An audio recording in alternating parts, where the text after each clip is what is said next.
November 30th, 2021, 15-year-old Ethan Crumbley, a student of Oxford High School in Michigan, carried out one of the state's most devastating school shootings.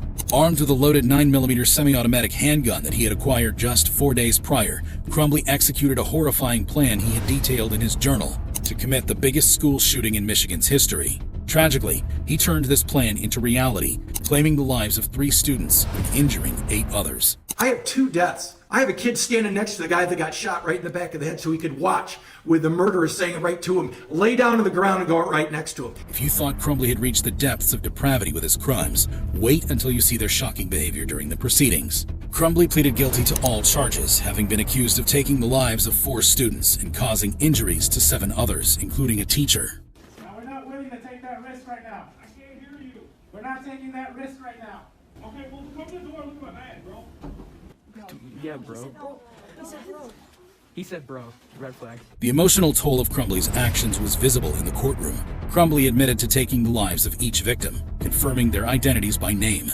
You deliberately, with the intent to kill, and with premeditation, use a 9mm handgun and shoot and kill Miss Madison Baldwin, and shoot and kill Mr. Tate Meyer, and shoot and kill Miss Hannah St. Julian, and shoot and kill Mr. Justin Schilling. He confessed to retrieving the gun used in the shooting from an unlocked container in his home on the day of the incident. Crumbley revealed that he had concealed the weapon in his backpack and later used it in a bathroom to carry out the attack. Is it true that while inside the boys' bathroom, in the stall of the bathroom, you removed the handgun from your backpack? Yes. Is it true that you ensured that the handgun was loaded? Yes. Is it true that you exited the bathroom approximately 12:51 p.m. on November the 30th, 2021? Yes. Is it true that when you exited the bathroom, you began shooting at students and staff members of the Oxford High School?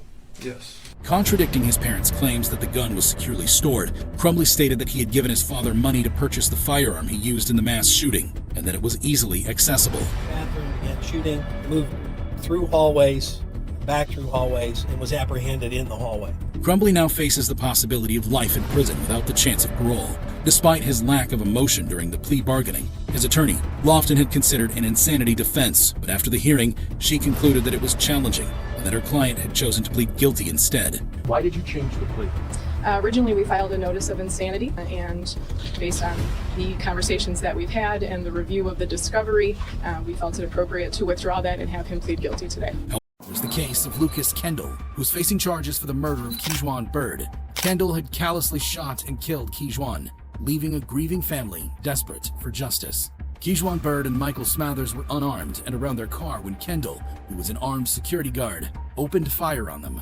Bird was shot 4 times in the back and died from the gunshot, while Smathers made it out alive but was paralyzed. Kendall, who had a criminal past, was charged with second-degree murder and attempted murder, despite claiming to be mentally unstable. In fact, Kendall was declared incompetent to stand trial twice before being ruled fit to be in court.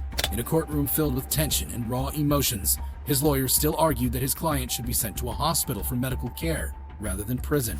And then the issue is that you want him housed where? At the same facility he's been housed. In order to prevent him from decompensating? Yes, Your Honor. He eventually decompensated to the point where he was sitting in a fetal position, naked, not eating, and not interacting with any human being. That's when Kejuan's father's anger boiled over. Donald Bird, the grieving father of Kejuan, could not contain his fury upon witnessing Kendall's lawyer. Yeah, my son is dead, man. My son is dead. He need to go to prison. He don't need to be laying no mental hospital. He need to go to prison, man. He want to play crazy. He wasn't crazy when he killed my son, man. He wasn't crazy then, but he crazy now. All of a sudden he crazy now. You want a man to mental hospital? You don't murder my son, man, for nothing. When he was trying to get away from you, you were trying to get away from you, man. And you kept shooting him while his back was under the truck. You kept shooting him, man. You kept shooting him. And his back was turned to you, man. However, as justified as Donald's outburst might have been, the rules of the courtroom do not allow such disruptions. The bailiff, with a heavy heart, had no choice but to escort Donald out of the courtroom. In the end, Kendall represented himself in the case. He argued that he was only being charged because of his skin color. His logic made no sense to the jurors, who sentenced him to life in prison. However, some parents have a more direct way of telling the killer of their child how they feel. This is Jacob Morgan, who at 17 years old was found guilty of setting a house fire that killed a family member in Rock Hill, South Carolina. Morgan was left alone to look after his 14-month-old stepbrother, and reportedly, prosecutors said Morgan intentionally set the fire that killed his family member. In court, Morgan is at a probable cause hearing. Listen as the judge speaks. So therefore, I am going to find that there is probable cause to charge the individual for general session court for more charges.